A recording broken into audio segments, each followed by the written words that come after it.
I was born and raised in the church, and one of the things that I learned early is that pastors and church leaders are some of the most arrogant individuals on the planet. For all of their talk about being servants of the Most High God and just wanting to see people do better, they are the most ego-driven people you'll ever encounter. Because one of the things that I learned is that they only like seeing people do better if they're the ones getting the credit for helping them. And that's what we're going to talk about today on the 190th chapter of the Laymans Journal. We're going to dig into these ego-driven assholes leading the church. These men that can only find joy when they're the center of attention. So without further ado, let's get it.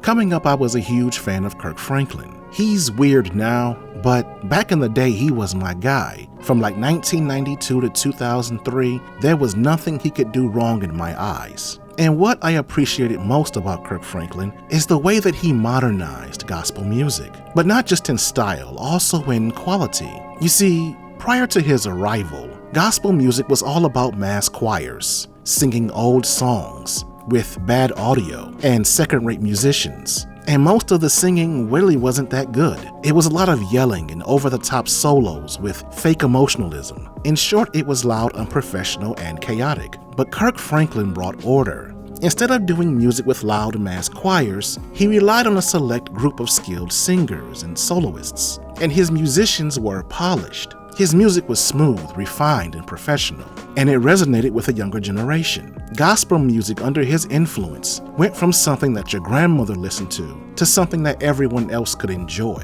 And while I can't say how many people converted to the faith, became Christians because of him, I can say that he softened the ground. People, as a result of listening to his music, became interested in becoming believers. I personally saw people give their life to Christ and started to read their Bibles. They wanted to know about this Jesus he was singing about. But in spite of all the good he was doing, he had a lot of haters. Remember those egomaniacal pastors I mentioned earlier? They were his biggest detractors. Which is odd because you'd think the opposite would be true, that it would be people that were non-Christians, those in the secular world, that would attack Kirk Franklin. But no, it was the church leadership, as well as other prominent Christians. They said his music wasn't Christian enough, it was too worldly. They didn't like the fact that non-Christians liked it, because gospel music to them should be like medicine, a bitter, nasty pill you don't want to swallow. And many of them preached and spoke out against him, discouraged other Christians from listening to him, even though he was doing something positive. And I saw the same thing play out with Kevin Samuels. I remember 3 years ago when he blew up, and Kevin, like Kirk, had a positive message. He wanted to see men improve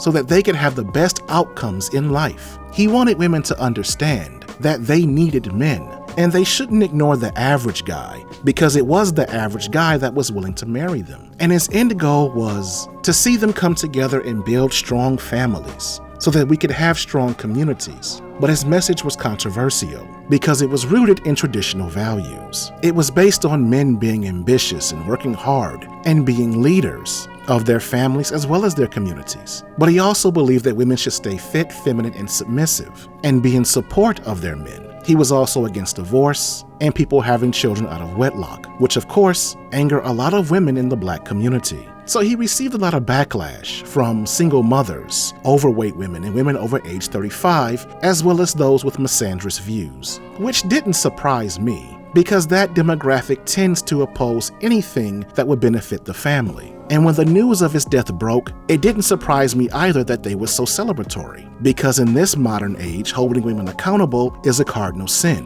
What caught me off guard were the number of Christians cheering on his death. How can a man say that you are of low value after 35? How can a man say that you do not have the level of traction of a high-powered man when that man has got to get a GoFundMe for his funeral? Y'all ain't saying nothing to me. You gotta shut up, bitch. Shut the up. And I shouldn't call them Christians because I'm a Christian, and I don't sense the presence of the Holy Spirit in those fakers. And when I say I'm surprised, I don't mean I'm surprised by them hating him, because the average church is a female-serving institution that's led by simps, grifters, and con artists, men who pander to the bitter delusions of the chronically single females in their congregation. They'll say anything they want to hear in exchange for a tithe. It's a cesspool of religious misandry. Listen to Wendy McElroy and her piece, Marriage and the Family, an Ideological Battleground.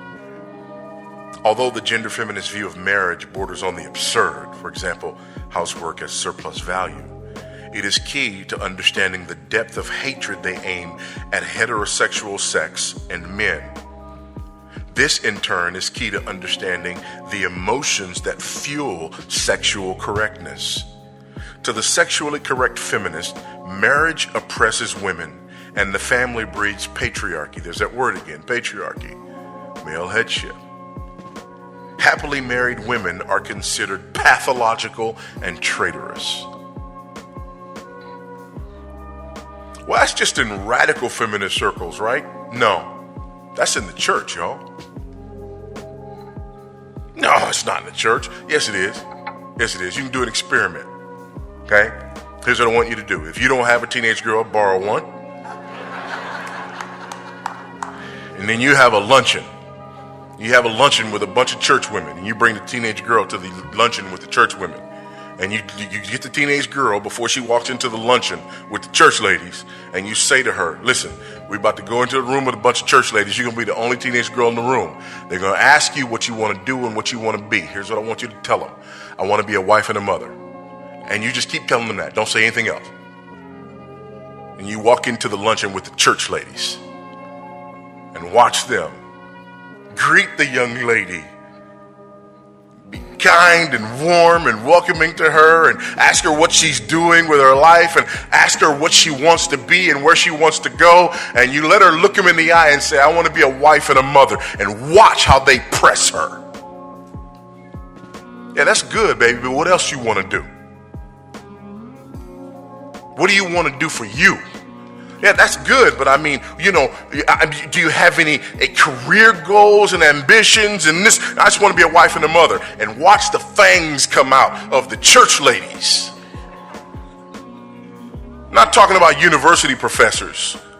I'm talking about Sunday school teachers who are fire-breathing feminists who agree with the statement McElroy makes.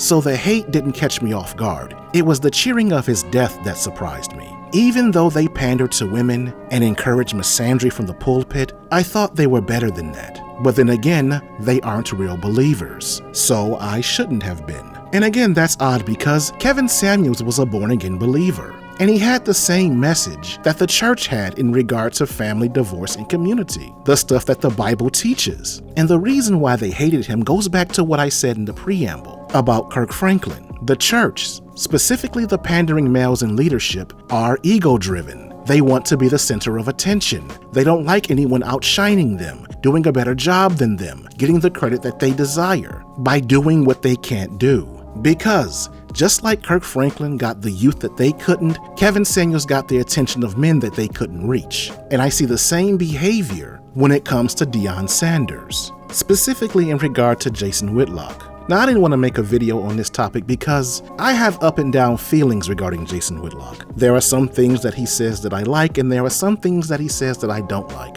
He's been slamming Coach Sanders nonstop. First, he said this. Look at me. What about me would make you think that I care about your opinion of me? Your opinion of me is not the opinion that I have of myself. You ain't make me, so you can't break me. You didn't build me, so you can't kill me. You know what? God established me, so you ain't nothing you can do to me. Deion is expressing a feminine, morally bankrupt worldview. And he's passing it off as confidence and a false bravado. He either is so devoid of self-reflection and understanding of the bigger picture, he doesn't know what he's doing, or he knows exactly what he's doing. He's dressing up a harmful worldview, a feminine worldview, a demonic worldview. He's dressing it up and calling it Christianity, and it bothers me. Then he followed that up with this monologue. Deion and I are the same age. He's wearing his faith. but I don't think his behavior is consistent with that. And so I just started thinking about Mike Todd, and like, I think Deion could have some temporary success here. He built up a big congregation, a lot of Colorado football fans, win some games, make everybody a lot of money, become very, very popular. But will he save any soul? Then he had a panel of pastors and religious leaders who had this to say about Coach Deion Sanders. Deion Sanders is a net positive for college football. He's a net positive for the University of Colorado. However, he is a net negative for being a Christian role model for young men. Giant boulder of pride that's sitting in his life. And I don't think you can disciple young men when you have that issue, because everything's always about you. He's a narcissist. Everything's about Deion, everything he does. And to me, the way he's acting is not very Christian-like at all. Shut your unnecessary ass up! Now, I was going to do a reaction video to rebut their claims, but decided not to because none of what they're saying is worthy of debate. Instead, I want to focus on the bigger issue, which is why this and why now? Why did Jason Whitlock decide to assemble this coven of church ladies with a specific task of talking trash about Coach Deion Sanders? Where were these concerns when it comes to other coaches? Because Deion Sanders isn't the only professing Christian in college football. And why didn't Jason Whitlock have a panel questioning their faith? Why is Coach Sanders the only one held to this standard? And again, why now? Where was this energy 3 years ago when he was coaching at Jackson State? Why did they wait for him to get a Power 5 job to be so critical of him? Then it dawned on me, they're mean girls. You know mean girls, that clique of female bullies that collectively hate on other girls, especially those that are prettier than them. They do it because women crave attention the way a fish does water. They need it, they can't live without it. And that's why they hate on the cute girls, especially the ones that are new to the school, because they steal the attention of boys away from them. And that's what's going on here. These church simps are jealous. They're mad at Coach Sanders for taking the attention they crave. Just like those angry girls, they can't stand to see another man have success where they failed. Just like those pastors who were jealous of Kirk Franklin and Kevin Samuels, they're jealous of what Deion is doing. And that's all it really boils down to. They're just haters. They want to be Deion, but they can't be Deion. They want to be famous, but they can't be famous. They want people to listen to them, but nobody is listening to them. So instead of being celebratory and encouraging what he's doing, they rather sit back and tear down whatever he's building, because that's what people on the bottom tend to do. And that's the good news in all of this. Young masculine men with ambition aren't listening to these old ladies. Sure, Jason Whitlock will continue to convene this coven and they'll continue to complain about Coach Deion Sanders, but it doesn't matter because none of the things that are happening in the world today can be solved by listening to them. So I'm going to end things right here. But before I go, follow me on my other social media platforms. And if you like this video, please share the link on your social media pages. That more than anything would be a huge help in getting the word out. But most importantly, check out the other videos in my library, as I'm sure there's something there you will enjoy. Here's a preview of my latest work. Every man has a simp story, or what we call an RP moment. It's a time when he's forced to accept the true nature of a modern woman. I have several of those moments, and as life goes on, I'll have several more, because I'm hard-headed like that. But the one I'm going to share with you today is one that many men have experienced. It's about falling in love with a woman that turned out to be a 304. It was my freshman year of college, and I met this beautiful young woman. We'll call her Sarah for legal purposes. And Sarah was racially androgynous. Her mother was biracial, half black, half white, and her father was Indian or South Asian. She had long, beautiful hair, down past her shoulders with loose curls, and she was natural. There was no weave or wig or extensions in her hair. Her skin complexion was light brown, and she had hazel-colored eyes, and she rarely wore makeup. There was no need for it. On a scale of 1 to 10, I say she was easily an 8, maybe even a 9. I had known Sarah for about 3 months, but at the time that I met her, I was dating someone else. We eventually broke up, and immediately I started pursuing her. Sarah, that is, and she was receptive. But we never got beyond the talking stage of the relationship, so we weren't really dating. But we were more than just friends. We hung out with each other regularly, and we were open about our mutual interest. We'd go to lunch together, dinner together. This was all on campus, of course, and we did it every day. You see, I met Sarah at church, where we'd attend twice a week. So in my mind, she was a good, clean Christian woman. And on weekends, we hang out together and watch movies. And she had been to my dorm many times. But again, we were good Christians. There was no fornication between us, not even kissing or making out, because we were saving it for marriage. Well, at least I was. More on that later. But everyone on campus knew I was talking to her, because they always saw me with her. This had been going on for about 2 weeks, until one day I didn't see her, which was odd because I saw her every day. I hung out with her every day. And keep in mind, we were friends for about 3 months before we were talking, but I didn't think about it until a couple days passed. Then I started to worry. And finally, a mutual friend told me that Sarah had dropped out of school and she was staying with family off campus because she had been violated by members of a popular fraternity on campus. Now, I won't go into detail on what specifically happened, but they allegedly put something in her drink and they ran a choo-choo on her. At least 8 guys in total, I was told. It was a group activity. As you can imagine, that is a horrible thing to hear about a woman that you're pursuing a relationship with. But the next day, the truth came out. The group session with the frets did happen, but she wasn't forced to do it. It was consensual. She was paid for her time. You see, she did the same thing in my dormitory with 5 other gentlemen who paid her $20 each. And apparently everyone in my dorm knew about it, including my roommate, who knew I was talking to Sarah. So I was the only one kept in the dark. Now, the reason she claimed she was violated by the frat boys is because word had gotten out and she was embarrassed. People were openly talking about her. And apparently, she was well known for this. You see, she was a transfer student. She attended school at the neighboring university adjacent to my college, and she had been doing the same thing over there, which is why she transferred, to escape the ridicule and the rumors. So not only did everyone on my campus know, but everyone in the neighboring campus knew as well, except for me. My dumbass was trying to date her while practicing abstinence. This woman racked up 13 bodies in 1 week on my watch. And I had no clue.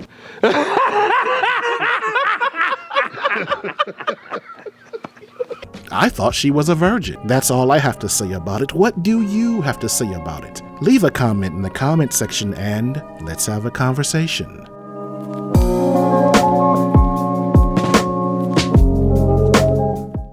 Okay, so you've heard me say this a million times.